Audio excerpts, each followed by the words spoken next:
Late summer sunlight lay deep over the red dust road leading into Dust Hollow. Jonas Miller eased the reins, letting his horse drift to a slower pace as he passed the row of sun-stained wooden buildings. All he needed was a cook for a 2-month cattle drive. Someone who could stand wind, grit, bawling calves, and cold dawns. Nothing more. But the first question he asked inside the saloon made the crowded room fall still. "Is Amara Rivers here?" A glass met the table with a sound sharp as a held breath. Card players looked up. The man tending the stove froze mid-motion. The whole place tightened, like he'd asked about a dangerous legend, not a woman. "What do you want with her?" a bearded man asked, voice rough with whiskey. "Looking for a cook. She's too much trouble. She won't work for anybody. Bring her on and you're courting disaster." Their words dropped on the old wooden floor heavier than the heat outside. Jonas wasn't easily warned off. He had lived through winters that took men apart, had curled in frozen trenches for 4 nights of sleet.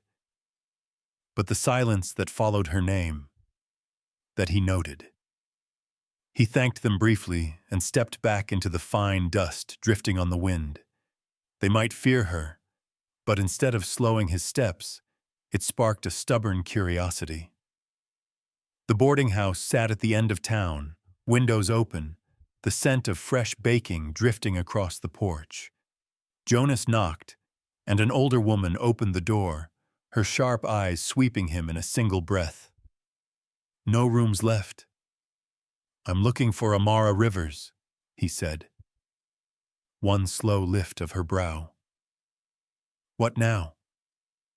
"No trouble. I want to hire her as a cook." She studied him longer, long enough for him to wonder whether she had misunderstood. At last she let out a low sigh, lifted her apron, and jerked her chin. "In the kitchen. But you're on your own." Jonas followed her through the dining room where a few guests sat eating. The faint clatter of utensils continued, but eyes followed him like he was walking into a place everyone considered dangerous but rarely named. When the owner pushed the kitchen door open, heat surged out first. Then the smells, fresh bread, simmering stew, and some spice he couldn't place. But all of it faded when Jonas saw her. Amara Rivers. She stood in the center of the kitchen like someone directing a wild but obedient crew. Her hands moved fast and sure. Sleeves rolled, revealing arms strong and smooth. A curl of dark hair had slipped from her headscarf, catching the glow of the stove. Her face, striking, sharp, alive with purpose. She opened the oven while calling out to someone behind her, the tone brisk but clean, like a newly honed knife. Jonas had never seen anyone like her. She turned just as he stepped forward. They nearly collided. His hand lifted on instinct to steady the pot she carried. His fingers brushed hers. A quick, bright jolt ran through him, gone in an instant, but enough to unsettle his heartbeat. Her gaze met his. Deep, keen, guarded. "If you're here about Mr. Saunders, I'm not apologizing," she said, steady as a challenge. "I'm not here for anyone." "Then what do you need?" "A cook." She hesitated. Then, "Why me?" "Because I hear no one does it better." The corner of her mouth shifted. Not quite a smile, more like a reflex she hadn't expected. "I have 3 conditions," she said, as if he'd already agreed. Jonas folded his arms, waiting. 1. I sleep alone. Fair. 2. I bring my own knives. Of course. 3. No one looks down on me. Anyone. Jonas nodded. "I give you my word." Amara studied him, long and exact, like she meant to see what kind of man lived beneath the hat. Then she untied her apron, hung it on the hook, and walked straight to the door. Evening light slid across her as she passed, warming the smooth brown of her skin like faint honey in the sun. She paused at the threshold, glanced back once. "When do we leave?" "Tomorrow morning." "All right." She stepped onto the porch, the breeze lifting the hem of her skirt, and Jonas stood there a moment longer, unsure why his chest had tightened by a beat. He knew only one thing. His life had shifted the moment she looked at him. The next morning, the sun had barely lifted over the ridge when Amara appeared at the gate of the Miller Ranch. A small wagon rolled into the yard, trailing dust and the long silence of 6 cowhands standing in a row as if they'd just seen a storm wearing a skirt. Jonas stepped out just as Amara jumped from the wagon. She brushed the dust from her dress, swept a quick look across the yard like someone surveying a battlefield, then stopped at the kitchen shed by the horse stalls. "This is the kitchen?" she asked, doubtful. Jonas gave a small nod. "It's enough." "Enough for what?" Amara cut in. "This place can't feed one man properly, let alone 6 full-sized cowboys." A small "oh" slipped out of Red, the boldest of the crew, but when Amara turned, he straightened as if answering a drill call. She walked straight inside. Jonas and the 6 followed, but they halted at the doorway, watching her the way folks watch a magician about to perform. Only, the chaos before her was no illusion. A leaking wash basin, sagging shelves, a stove tilting like it meant to fall. Amara set her hands on her hips. No wonder these men cook so badly. She sniffed, pulled the cloth from her wrist, tied her hair back, and began issuing orders with the speed of a moving front. "You," she pointed at Hank. "Firewood. Dry." Hank opened his mouth to ask, but she had already turned to Charlie. "You. Clear the table. Left side. Not the right. Light's better on the left." Charlie nodded so quickly, his hat nearly slipped. "Red, bring water, clean, not the moldy bucket behind the horse shed." Jonas leaned against the doorframe, arms crossed, watching, silent and faintly astonished. In minutes, the crew moved like new students falling in line. And the surprising part, they obeyed. Every one of them, without a word of pushback. Red returned, setting the bucket at her feet, only to bump the table. Water splashed. Amara turned. One look froze him solid. "Sorry, ma'am," Red stammered. "Don't be sorry," Amara said, steady, not sharp. "Do it right." Red bolted out so fast Jonas had to turn away to keep from laughing.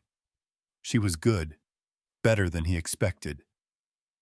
When the room finally looked less disastrous, Amara paused, watching the sunlight through the small window, as though calculating where to begin the repairs. Jonas stepped in. "Need me for anything?" She glanced up, slightly surprised. "Can you drive a nail straight?" "Worth a try." She handed him a board. When he bent to fix the sagging roof beam, she stood beside him, raising her hand to hold the wood. His hand rose at the same moment. Their fingers touched. Only a flicker, but enough to stop them both, as if the heat paused in the afternoon light. Amara drew her hand back quickly, though not in haste, just a touch unsettled. Jonas went on hammering, but the nail landed a bit off angle. Rare for him. She looked over, thinking he hadn't noticed, but Jonas saw it. The glint in her eyes no longer sharp as when she commanded the riders. Softer now. Warmer. As if, for this moment, her guard had thinned. By late afternoon, when the sun had paled and the scent of dry grass drifted through the air, Amara stood in the newly arranged kitchen. She wiped her hands on her apron, surveying the place again, neater, clearer, set right. Jonas entered carrying a crate of firewood. Neither spoke, but the way he set it down, the way his shoulders eased as he looked around, held a quiet respect she wasn't used to receiving. She watched him, slow and thoughtful.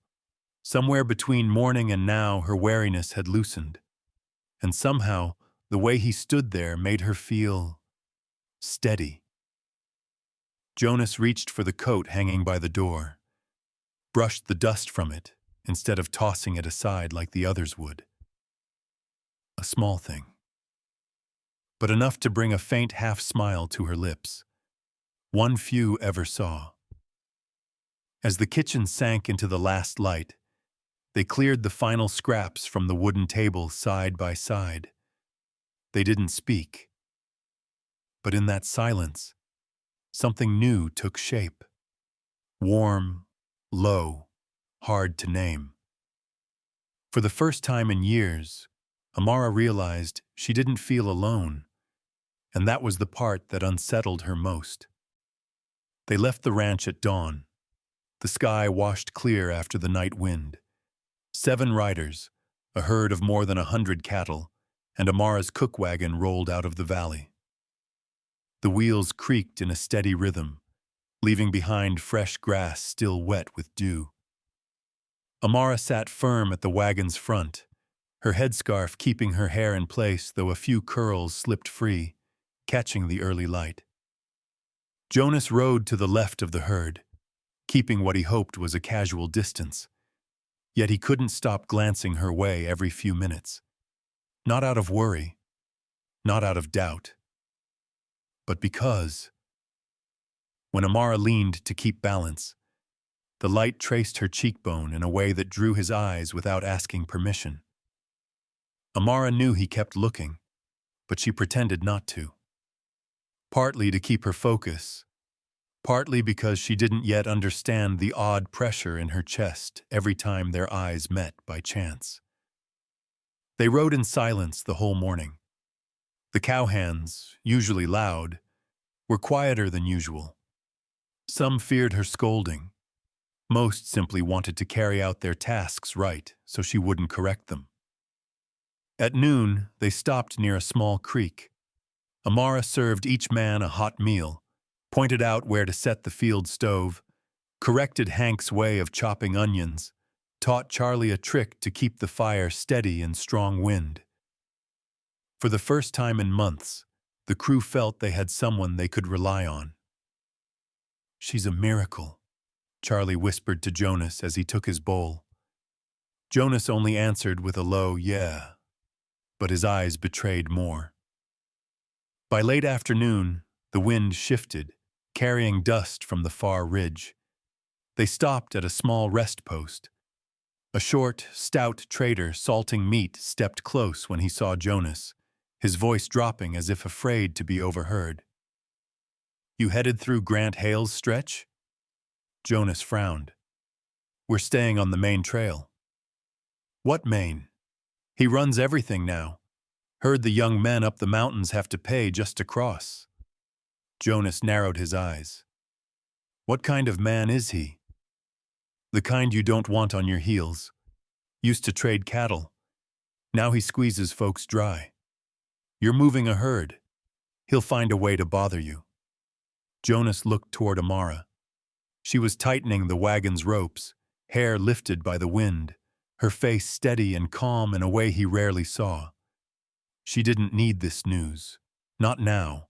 Not when she was fighting to prove herself to men who thought women belonged in shadows behind a stove. "Keep it between us," Jonas told the trader. "Remember, Grant Hale doesn't skip a target." Jonas nodded, though his eyes stayed on Amara, watching her wipe dust from a large pot with a motion both firm and quietly graceful.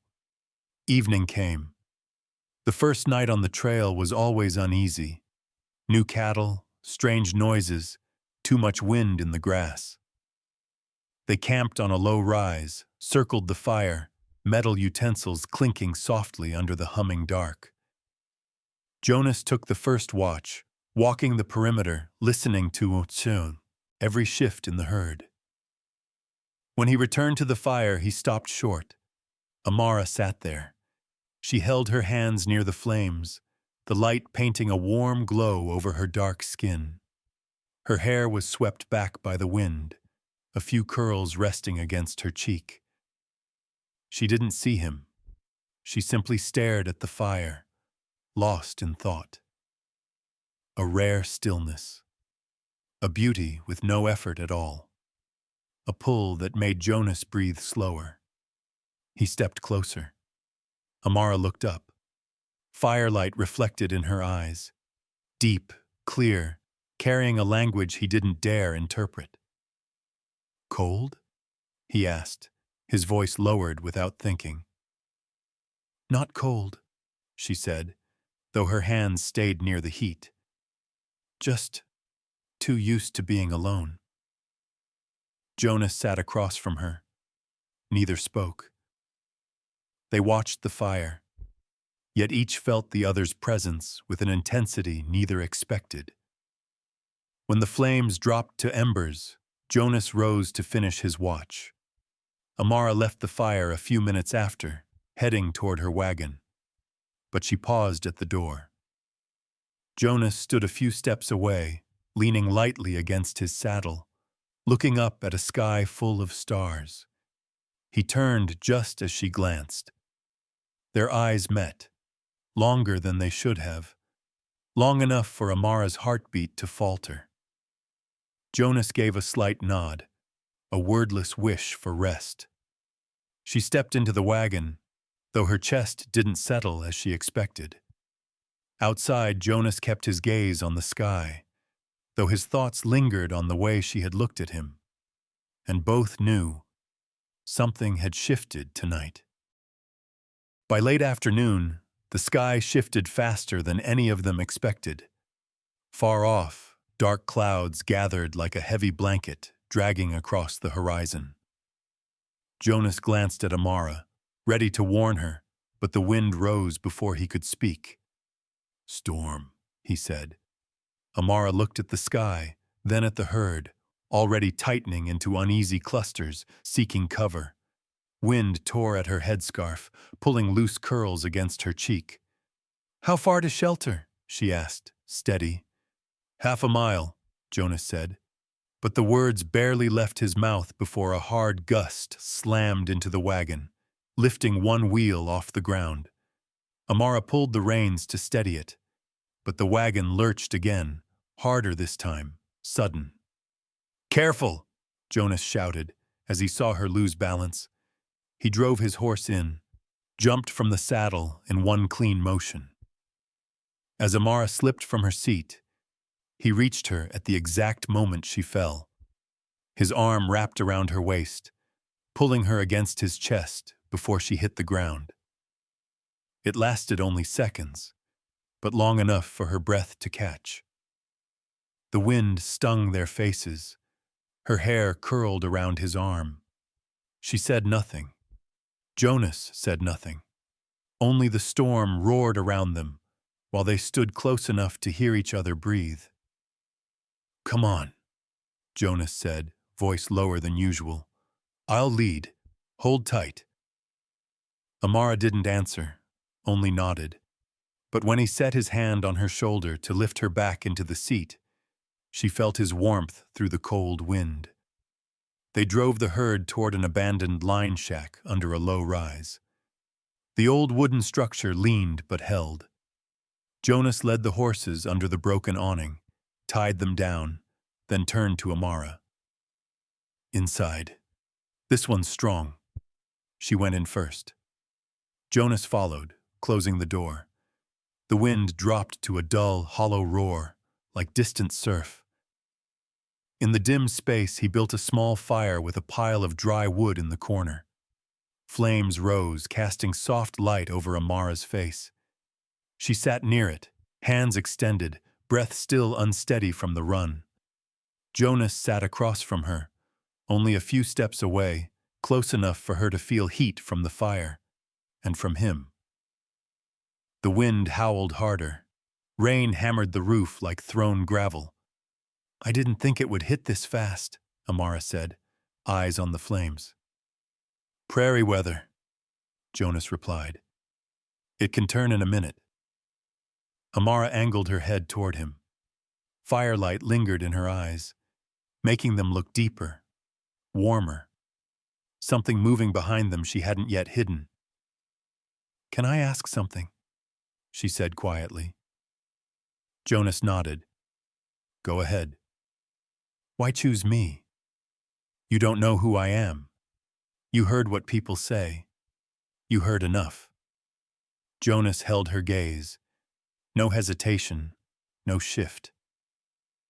"Because you're not like anyone I've met." The wind pushed against the shack, but inside, Amara felt the real storm move in her chest. The words, plain, sure, honest, hit her sharper than she expected. She turned away, though Jonas saw her mouth tremble, as if holding on to an old, familiar shield. For a while, the shack held only wind, the crackle of burning wood, and the sound of two steady breaths sharing the same tight space. When the storm eased, Jonas stood and pulled 2 blankets from a wooden chest, one in the left corner, one in the right. "You take that side," he said. "It's warmer." Amara nodded and moved to her corner. Jonas lay down on the opposite side. Firelight cast their shadows on the wall, 2 silhouettes 3 steps apart, yet close enough to hear their own heartbeats. "Get some sleep," Jonas said, voice low, softened. Amara closed her eyes, but neither slept until near dawn. Not because of the storm, but because of all the things neither dared to say, growing in the dark between them. The morning after the storm, the prairie lay under a thin veil of mist, as if someone had brushed a calming hand across the earth. Amara stepped out of the line shack first, sunlight laying a warm, honey-gold sheen across her skin. Jonas followed a few paces behind, far enough that she wouldn't notice how much of last night still lived in his eyes. The crew packed up quickly and moved on before noon. No one talked much, but something had shifted between Jonas and Amara, quiet, unspoken, settling between them like a fine thread. When they reached the second way station, the air turned strange at once. The station master stood at the door with a troubled expression, a paper sealed in red in his hand. Jonas dismounted. Amara stood behind him, her wary gaze rising like instinct. "I'm afraid," the man hesitated. "You're barred from the northern trail." Jonas frowned. "Why?" He handed over the notice. Jonas read it fast. It was exactly what he feared. An order from the local trade guild claiming Jonas lacked proper standing. His crew posed a security concern, and most pointedly, they were traveling with a woman of questionable morals. Jonas stopped at that line. Questionable morals? The station master swallowed and cast a quick glance at Amara. "Just relaying it." Grant Hale signed the order. That name hit the ground like a dropped stone. Jonas felt Amara's shoulders stiffen behind him. "What else did he say?" Jonas asked, voice low. The man paused, then sighed. "Said you stir trouble. And she—" He looked at Amara, then lowered his eyes. "Said she's dangerous, untrustworthy, and no black woman should be traveling among a group of men." For a moment, the world drained of sound. Amara stood still, her face unreadable, but her eyes hollowed like a wind-struck lake. Not from the insult. She had heard worse all her life. But because it landed now, at the exact moment she had begun to feel she belonged. She turned before anyone could see the pain flicker through her. "Amara," Jonas called softly. She didn't stop. Jonas followed.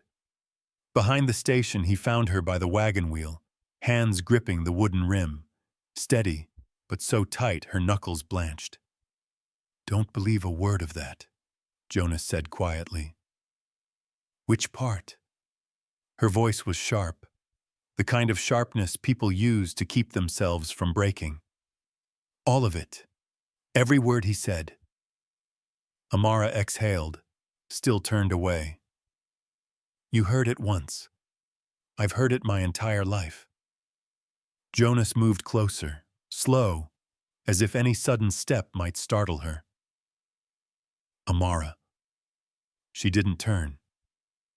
He laid his hand gently over hers, not holding, just touching. A careful touch, weighted with respect. For the first time, she didn't pull away. Jonas spoke so low, the wind seemed to hush to listen. "No one defines your honor but you, and I won't let anyone insult you, not even for a breath." Silence stretched. Then Amara turned. For the first time, her eyes held no guard, only a quiet, human exhaustion. "You don't have to protect me," she said. "No," Jonas answered, straightening, "but I want to." There was no smile, no thank you, only a long, steady look between them. Silent, real, softening the air itself, as if the sky bent closer to hear. Back at camp, Jonas handed the decree to the men. Red cursed under his breath. Charlie smacked his hat against his boot. Hank struck the wagon wheel, at a loss for words. "We're not leaving anybody behind," Red said. "Especially her," Hank added. Amara stood a few paces away, taken aback by their certainty. She had been left behind by crews before, cast aside for being different. But here, no one stepped back. Jonas looked around, voice firm. "We change course. East Trail. Longer, but we'll make it." No one argued. They nodded, almost in unison. Amara looked at each of them, quiet, and for the first time in years, something eased inside her. No one left her behind. No one listened to Grant Hale. She said nothing, but Jonas saw from a distance the subtle drop of her shoulders, lighter, more trusting, and perhaps safer. By late afternoon, the ground felt tight beneath the herd. The wind shifted, carrying a strange, scorched smell from the north. Jonas knew that smell. He had breathed it once when a pasture was torched in a cattle dispute years before. "This isn't good," Jonas said, tightening the reins. Amara was securing the grain sacks behind the wagon. She looked up. "What?" Black smoke slid over the tree line like a creature crawling toward them. "Hank, push the herd east," Jonas called. "Red, Charlie, clear the way." The crew sprang into motion, but the prairie wind was too strong. Within minutes, the sky ahead turned the color of ash. Dust, dry grass, and embers whipped through the air. The fire spread with a speed that didn't feel natural, more like someone had given it direction. Jonas didn't need to hear a name to know the message. Grant Hale. Hot wind slammed against Amara's face. Smoke stung her eyes, tearing a cough from her chest that tightened her ribs. But she held the mule's reins, trying to steady the wagon. A spinning gust hit. The wagon lurched hard. Amara staggered, slipping off balance, nearly falling from the driver's seat. "Amara!" Jonas shouted. He drove his horse forward, leapt from the saddle before it stopped, and caught her just as she pitched toward the wheel. His arms closed around her, pulling her fully into him, light in his hold, as if she no longer had the breath to stand. Smoke cut her lungs again. Another cough shook her. Jonas gripped her tighter, his hand firm at her back, keeping her upright. "Come with me. Now," he said, his voice low, urgent. They drove the herd toward a small lake. The ground there, trampled by past drives, held little dry grass to burn. When they broke free of the thick smoke, Jonas turned to her, her face pale, lips trembling faintly, one eye squeezed shut against the sting. "You all right?" he asked. She tried to nod, but the cough rose again. Jonas set a hand on her shoulder, concern plain. "There's an old cabin nearby," he said. "Rest first." She didn't argue. They left the herd with Hank and Red, and Jonas guided her toward a weathered cabin under a line of willows. Dusk settled in, the glow of the distant fire casting the whole sky in a strange red, as if the world itself was holding its breath. Inside, Jonas shut the door to block the smoke. He started a fire with the dry wood stacked in the corner. Amara sat beside it, her hands trembling from cold and the smoke still lodged in her chest. When she covered her mouth to cough again, Jonas moved closer at once. "Slow breaths," he said, his hand steady on her shoulder. Amara tried, but her breath broke. Jonas lifted her hand away, set his palm against her back, steadying her as if lending her his own rhythm. "Look at me," he said quietly. She lifted her eyes. In the flicker of the flames, Jonas's face blurred and sharpened by turns. Dust in his hair, smoke on his clothes, but his eyes, deep, intent, fixed on her with a focus that steadied her breath one small piece at a time. They sat close enough that his breath brushed her cheek, close enough to hear the slow certainty of his heartbeat, close enough that no words were needed. The cabin held its silence, only the wind outside, only the warmth shared between them. Amara whispered, breath still thin, "I thought I was going to fall." Jonas didn't look away. "I won't let you fall." Neither moved first. Neither leaned in. The distance simply vanished between them. Jonas's fingers touched the back of her hand. She turned her hand over and let it rest in his. A quiet hold. No demand. No haste. Only truth. Nothing bold in the dark cabin. Only two people finding warmth after too much wind and fire. Jonas pulled a thin blanket closer. Amara lowered her head to his shoulder, slowly, as though testing if the place was safe. Jonas shifted to meet her, no words needed. That slow lean, that quiet breath, that seeking hand, was all the closeness they needed. No rush, no hunger. Just two wounded hearts finding each other on a night when the world outside burned. That night, they gave each other the one thing neither had been touched by in years. Trust. And both knew. After tonight, there was no turning back for either heart. The morning after the burning sky, the cabin by the lake lay wrapped in pale mist, as if nature itself tried to cover whatever had passed in the dark.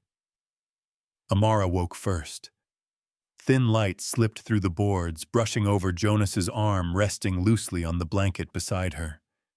The moment, warm, quiet, too close, startled her like something she had no right to allow. She sat up slowly, easing her hand free, careful not to stir anything that belonged to the night before. Jonas shifted but didn't wake. His face, in stillness, looked different, softer, less guarded. Amara pulled her scarf tight around her shoulders and stepped outside before he opened his eyes. She needed the air, needed the distance, needed something to remind her she didn't belong to anyone.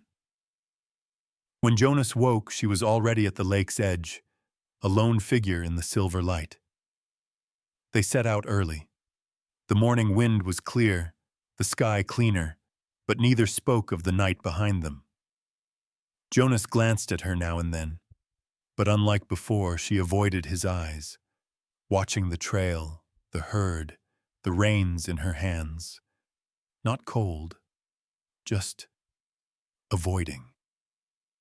Jonas felt it plainly, though he didn't know how to pull the distance back, or more truthfully, back to where it had been last night. The words rising in him stuck in his throat, and Amara built her walls so fast she surprised herself. Near noon, they stopped. Amara opened the supply chest and froze. The rice sacks had been slit, flour mixed with dirt, grease spilled down the boards, fruit crushed in the corner of the wagon. She stood still, breath slipping a beat. Jonas came behind her, saw it, and tightened his grip on the saddle straps. "Grant Hale," Jonas said under his breath. "It has to be him." Amara knelt to gather what she could. Her fingers trembled, though her movements stayed controlled. "We'll manage," Jonas said, stepping closer. "I'll find more. The others will help."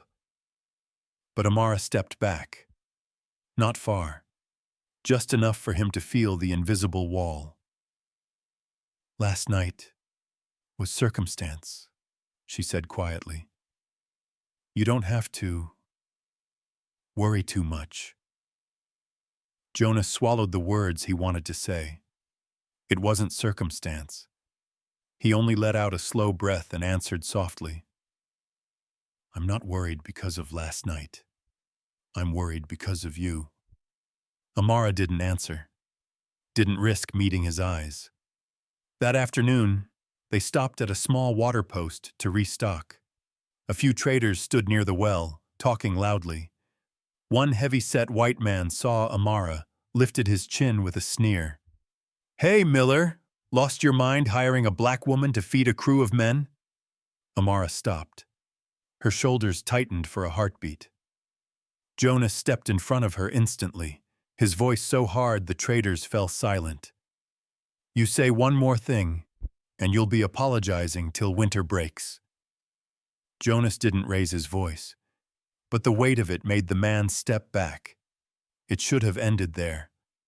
But Amara turned to Jonas, and her eyes weren't warm. "You didn't need to do that," she said softly. "He insulted you," Jonas said. "And you think I can't stand on my own?" It wasn't meant as a cut, but it landed sharp enough to leave him breathless. "Amara, that's not—" "Jonas," she said, the words soft as sand shifting under wind. "Don't protect me as if I'm weak." She walked back to the wagon, leaving Jonas standing alone by the well. His chest tightened like someone had struck him through. By nightfall, the camp was set and the fire low. They ate what Amara could make from the remains, and though the meal was sparse, it was good enough to silence everyone. Jonas sat not far from her, but no words came. Each time their eyes brushed, she looked away at once. Night settled over the camp slowly. The crew drifted to sleep. Jonas stayed by the fire. His hand drifted to his other palm, the place that, days ago, had held Amara's hand inside the cabin. He closed his fingers, as if trying to hold on to a warmth he feared was slipping away. That morning, the crew reached the edge of Maple Crossing only to be stopped. A thick rope stretched across the trail, a wooden sign hanging from it in hard carved letters. "Miller Drive Not Permitted." Jonas dismounted, frowning. A town official stepped out, polished enough not to look like a thug, but speaking with the cold tone of someone waiting for an excuse. "New regulation," he said. "Grant Hale filed a complaint. Claims your drive threatens local trade. Until the matter's resolved, you're not allowed into town." "And we need supplies?" Jonas asked. "Not my concern." Jonas bit back the anger rising in him. This wasn't law. This was pressure, and the hand behind it was obvious. Amara stood one step behind him, her eyes darkening. She knew she was part of why the town watched the crew with wary stares. Grant Hale didn't just want Jonas to fail. He wanted her to feel like a burden. Charlie stepped forward. "We need clean water. Flour. We can't keep—" "Not allowed," the man repeated, then shut the gate. For a moment, the wind felt colder. The crew went silent. Hank kicked at the dirt, muttering. Jonas looked toward the eastern ridge. Longer, rougher, but open. "We'll take the mountain pass," Jonas said. Amara looked from him to the winding path cutting around the stone ridge. She knew the truth. The detour was because of her. She pressed her lips together, holding back what she wanted to say. The mountain trail was worse than they expected. The wagon wheels slipped on rock.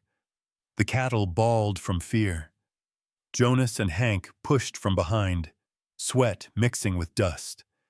At a narrow ledge, the wagon nearly slid over a sinkhole. Amara held the mule's reins tight, whispering to keep it calm. "We can't do this forever," Charlie gasped. Jonas scanned the ridge, then looked at Amara.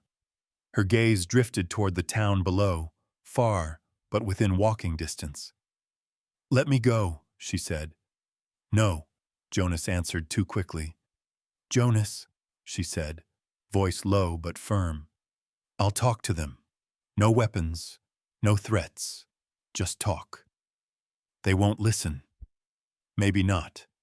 But if I don't try, we stay stuck." Jonas looked at her face, dust on her cheeks, fatigue in her breath, but in her eyes, something unmovable. He wanted to stop her, of course he did, but he knew this. Holding her back out of his fear was something Amara would never accept. "Go with Red," he said. She shook her head. "Two of us look like pressure. Alone looks like a request." Jonas clenched his jaw. There was no better choice. "Go and come straight back," he said quietly, softer than he meant to. Amara nodded, but she didn't look at him, afraid she'd lose her resolve. She walked down the mountain alone. Jonas watched her until she became a small shape on the dusty road. His worry wasn't about her strength. He knew her strength. It was the world that didn't always show mercy to someone like Amara. By late afternoon, she returned. She wasn't bruised. No one had laid a hand on her. But her eyes, darker, rimmed red, holding the weight of words that cut deeper than any blade. Jonas stepped toward her the moment she reached camp. "Amara." "I'm fine," she said quickly, too quickly. The words rose like a shield. Jonas didn't push. He only walked beside her, keeping his steps light, not crowding the space she needed. She moved to the back of an abandoned shed near the water post and sat on the low wooden step. Hands on her knees, back straight, as if holding herself upright was the only way to keep from falling. Jonas stood beside her for a moment, not speaking, not touching, just there. After a while, he sat next to her, still silent, still not looking at her. He simply let his shoulder rest against hers, a small touch, enough to say what he couldn't shape into words. "You're not alone." Amara exhaled, long and deep, as if letting go of something that had sat too heavy in her chest. "I talked to them," she whispered. They called me things I thought I'd left behind. Jonas didn't answer. He only leaned, letting his shoulder touch hers more clearly. Solid, steady, asking nothing in return. Amara turned her face away, but Jonas still saw the red around her eyes. "Thank you," she murmured, just loud enough for the wind to hear. The evening breeze tugged softly at her hair, and in that small moment, with no one saying another word, the silence between them became a place to rest. The sun spilled over the prairie like boiling oil. The mountain detour they'd taken stretched twice as long, twice as harsh, and left them with a hard truth. Less water, less food, and barely any sleep. By the fifth day, exhaustion carved itself into every face. Charlie's eyes were bloodshot. Hank had stopped joking. Red drifted like a man sleepwalking. The meals Amara cooked were little more than thin porridge, enough to keep a body moving, not enough to keep spirits up. And Jonas was worse than all of them. He pushed ahead every hour, searching for water, checking the cattle, steadying the crew. Everyone could see the weight on him, responsibility, and the fear of failing the people he meant to protect. On the fifth night, they stopped beneath a slab of bare mountain rock. Jonas tried to stand after handing out the last of the water, but his knees buckled. "Jonas!" Charlie reached for him, but was too late. Jonas fell forward, catching himself with one hand before he hit the ground. Amara, stirring a pot of boiling water, heard and ran. When she saw Jonas slumped, breath broken, something inside her seized tight. She knelt beside him. "Jonas?" Her voice was low, but sharp as a needle. He shut his eyes, trying to speak. "I'm fine." She gripped his shoulder, not gently like before, but firmly enough that he opened his eyes in surprise. "You're not." Her voice trembled, barely. "And you don't have to pretend you're strong in front of me." Jonas tried to answer, but his body shivered again. The lack of sleep, the worry, the endless strain, all of it crashed at once. He pitched forward. Amara caught him without thinking, her arms lifting him as if her body knew what to do before she did. His forehead brushed hers, his breath hot, unsteady. She whispered, quiet, certain, "I won't let you fall." No one heard. No one needed to. It was only the two of them, in the thin firelight, and a promise pulled from the deepest place in her heart. They moved him into a patch of shade. Amara stood, inhaled hard, then turned to face the crew. "Listen to me," she said. Not a command, not a shout, just a steady voice, solid enough to make 6 men who'd survived storms and wild beasts stop what they were doing. "We're low on food and water, but we still have strength, and we still have a path." Hank scratched his head. "Amara, we're worn out. Worn to the bone." "I know," she said, cutting in. "I'm tired too. Jonas is tired. But there's a small settlement northeast of here. Half a day's cross if you know the ridge. I saw the path when I went to negotiate." Red frowned. "Locals use that trail. It's rough." "Tough," Amara said with a nod. "But not impossible. And I'll lead." The men exchanged looks. From where Jonas lay resting, he opened his eyes a little. He saw Amara standing tall, hands braced at her hips, her eyes lit with something he'd never seen before. Not pride, but resolve. She started assigning tasks. "Charlie, build a small fire and boil the rest of the water, half a pot only. Hank, check the cattle, the weakest go last. Red, fix the wagon ties. We'll lighten load for speed." Each line came steady, measured. No one argued. No one hesitated. They followed her as if doing so had always felt right. Jonas watched from afar, his breath slowing, worn but changed. Something eased in his eyes, something like relief, something like trust. When the men dispersed, Amara turned to him. "Rest," she said. "I'll handle it." Jonas tried to smile but was too drained to manage it. He only whispered, "Amara, thank you." She didn't answer. She only looked at him for a long second, soft and strong at once, as if learning how to listen to her own heart. By late afternoon, they started climbing the narrow path along the ridge. Stones rolled beneath their boots. But Amara walked in front, each step sure, her focus so sharp no one doubted her. When they finally descended into the valley on the other side, the crew nearly collapsed from relief. Under the sunlight waited a small cluster of houses, Hallow Ridge. Amara turned back to them. No one spoke. Charlie let out a breath like he'd shed the weight of the sky. Jonas, still weak, pushed himself upright just to see her clearly. His eyes no longer held worry, no longer held only the urge to protect, but respect, deep, certain, and something that tightened his chest. He loved her, and he knew it the moment she led them off the mountain. Amara met his eyes, and in that moment she saw one thing. For the first time in her life she stood tall, and someone finally saw her worth exactly as it was.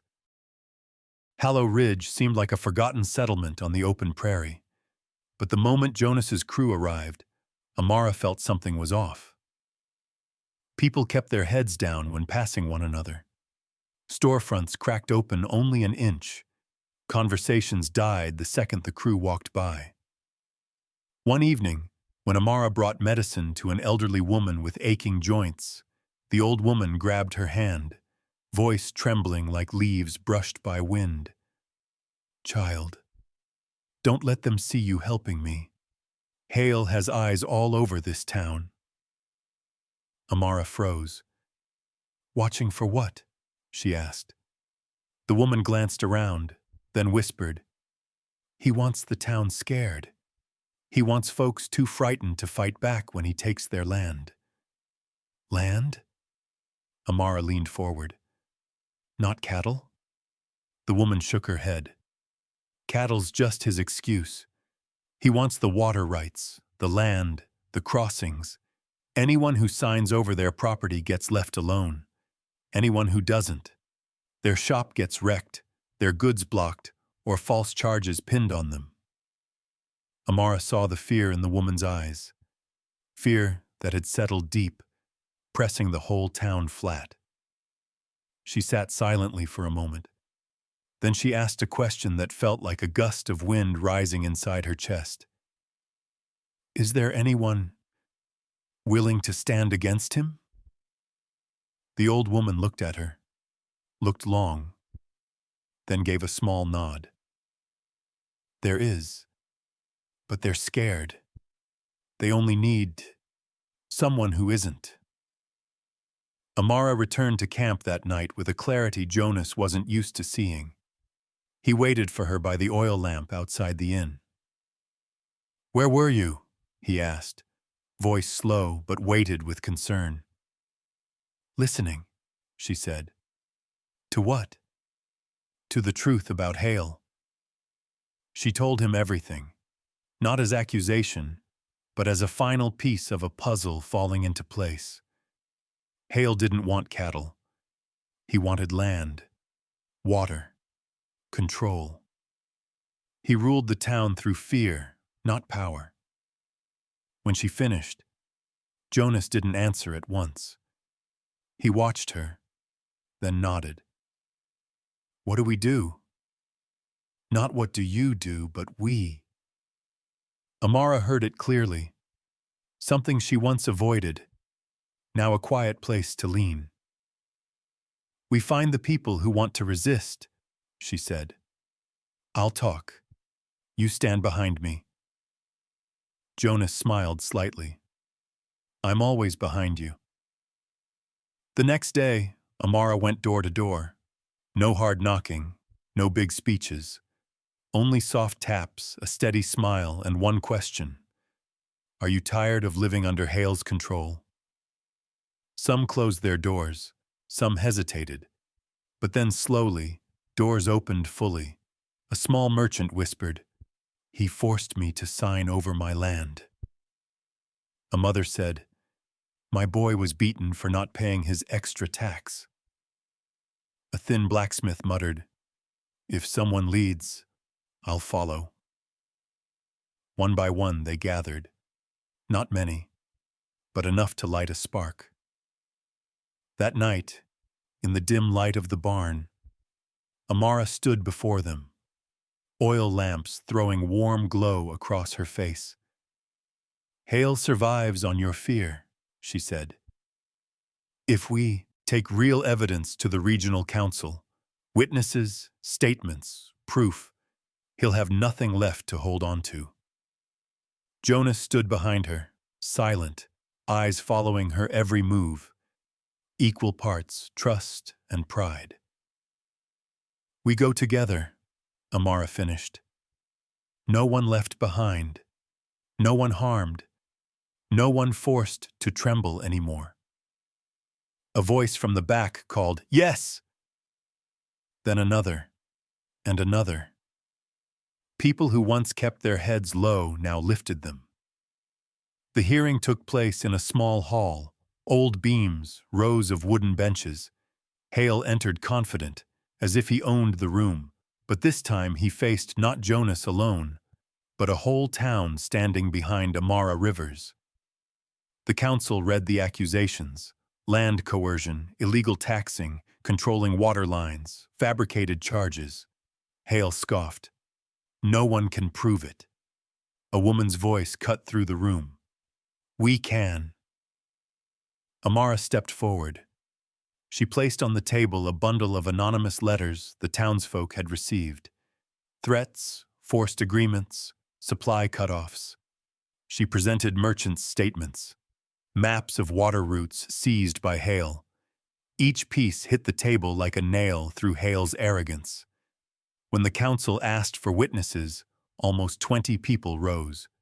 No one shook. No one hid. They stood as if Amara's breath held them upright. Hale looked around, and for the first time realized he wasn't losing to law. He was losing to a town that no longer feared him. The council rose and declared, "Grant Hale is to leave this region. All land returns to its rightful owners." A collective breath broke across the hall. Jonas turned to Amara, his eyes holding something deeper than gratitude or admiration. Recognition, respect, and love. Quiet, undeniable. And Amara, with the last gold light falling across her face, saw one truth. Hale wasn't defeated by force. He was defeated by a community that a single woman had reminded of its own strength. By the time the crew returned to Dust Hollow, dusk had washed the land in a worn, weary light, carrying a quiet relief underneath. The familiar corrals rose behind the line of ferns, fence rails marked by weather, and the lean-to kitchen where Amara had first frowned. Everything looked unchanged, yet neither she nor Jonas were the people who had left this place. Jonas dismounted first. He turned to offer her a hand, but Amara stepped down light as a bird and avoided his touch by a single breath. Not full avoidance, just a small guard around her heart. Jonas looked at the hand she didn't take, held it there for a moment, then slipped it into his pocket. A small gesture, but enough to weigh the evening down. Inside the kitchen, they prepared their first meal after the long drive. Amara chopped vegetables. Jonas lit the fire. They spoke little, but every moment they stood close tightened the air, like the stillness before a storm. Once Jonas reached behind her to take a pot from the shelf. He stood so near that his warmth brushed the back of her neck. Amara's body stiffened a little, but she didn't move. She drew in one slow breath, trying not to let that brief touch send her heart racing. "Sorry," Jonas murmured, stepping back, voice low. "It's fine," Amara said, eyes on the cutting board. "Your ranch. Your kitchen." "No," Jonas said quietly. "Your kitchen." Her hand paused. She didn't answer, but her lashes trembled, like wind touching a wire drawn too thin. During dinner, they sat at a distance both felt too wide. The men laughed, retelling the journey and the victory over Hale. Jonas mostly stared at his spoon. Amara kept her expression calm. Afterward, everyone headed to bed early. Only Amara stayed behind, washing dishes under the dim yellow lamp. Jonas leaned in the doorway, watching her for a long time. Finally, he spoke. "Amara." She kept washing as if she hadn't heard, but he knew she had. He walked toward her, slow, steady, respectful of the space she guarded. "There's something I've wanted to say since we left Hallow Ridge." Amara set the bowl down. Her hands were still wet, but her gaze stayed fixed on the table instead of him. Jonas moved beside her, close enough that his breath brushed the curve behind her ear. She shivered. "Let me," Jonas said, reaching to fix the loose tie in her hair. He did it gently, unhurried, his fingers passing close to her neck. A thin current ran down her spine. Amara turned, less out of startle, more out of not knowing how to stand still in that moment. They were closer in this kitchen than they had ever been. The room was quiet. The night quiet. Only the sound of their hearts rose above the crackle of the fire. Amara whispered, voice unsteady. "I've never been chosen."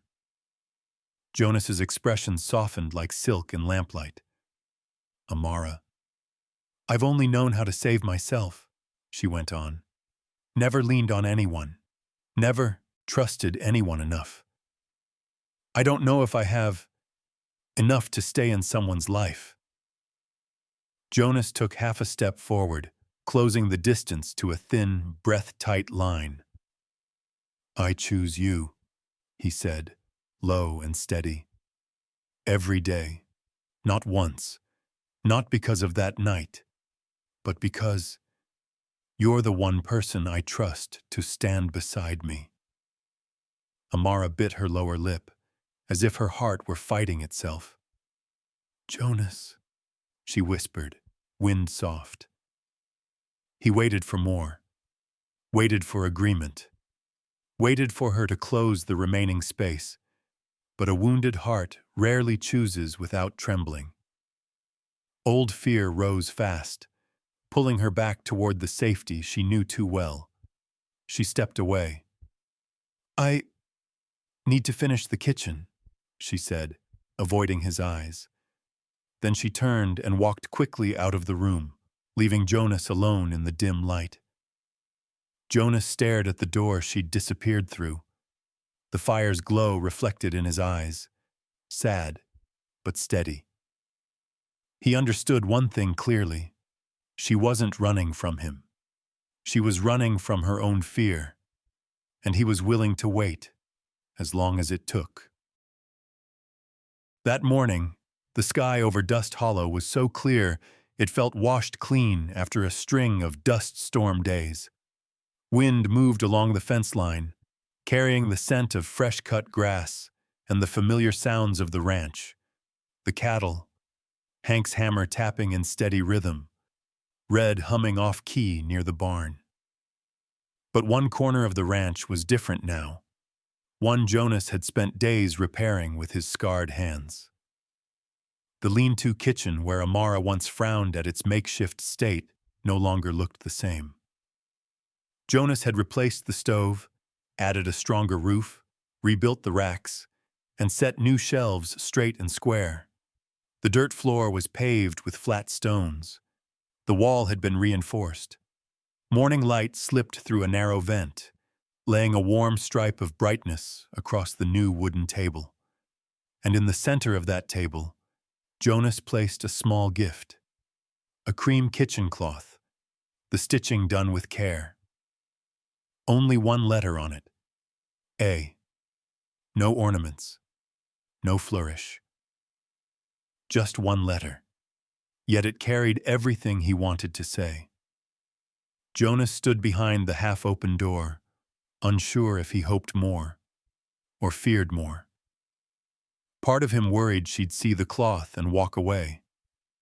But a larger part of him only wished she'd understand.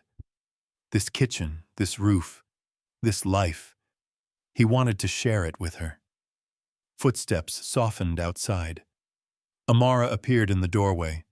She stopped right there. Her gaze swept the new kitchen, every corner, every detail, the order, the care, the things she had once had to fight for, now laid before her as if someone understood her breath for breath. Then her eyes found the cloth. A quiet pause settled, not heavy, just the stillness of someone finding what they never believed they deserved. Jonas. Her voice had softened with the room. I wanted you to have a place that's truly yours, Jonas said, stepping out from where he'd been standing, voice low but steady. Not because you cook for us, not because you're stronger than the 6 of us together, but because this is where I see you, for the long haul. Amara turned to him. No avoiding, no retreat, no running. Jonas drew a breath and finally asked the question he'd carried since the mountain pass. Do you want to stay as my person? A simple question, but the truest confession he had ever spoken. Amara didn't answer at once. She stepped toward the table, touched the stitched cloth. The plain threads warmed her palm. Then she faced Jonas. The space between them closed to half a breath. Jonas, she said softly, her eyes deep and bright as morning. I came here looking for work, somewhere temporary, somewhere no one would bother me. She placed her hand on the front of his shirt, her first time reaching for him on her own. Her fingers pressed lightly into the fabric, as if testing whether this moment was real. But what I found, her voice tightened, warm with emotion rising inside her, was a home. Jonas couldn't hide the smile that formed, small, quiet, enough to warm his whole face. He held out his hand. Amara set her hand in his without hesitation. They stepped out into the yard as the sun dipped behind the far ridge. Sunset washed Amara's face in soft gold, catching in her curls like strands of copper. Jonas held her hand, not tight, just sure. A hold that said he had no intention of letting go. Evening wind moved around them, light as a blessing from the open prairie. Amara looked toward the cattle in the fading light, then at the cabin where yellow lamplight had just begun to glow. The piece of it was so complete she had to close her eyes a moment to believe it belonged to her. Jonas watched her, unable to hide the gratitude in his eyes. You're here now, he said softly. Yes, Amara whispered, her faint smile enough to tighten something in his chest. I'm here. They walked on, crossing the yard hand in hand. One had once believed she would live her whole life alone. The other had believed he wasn't someone worth choosing. Now they moved toward the warm light ahead, together. And Dust Hollow, for the first time in years, looked like a true home.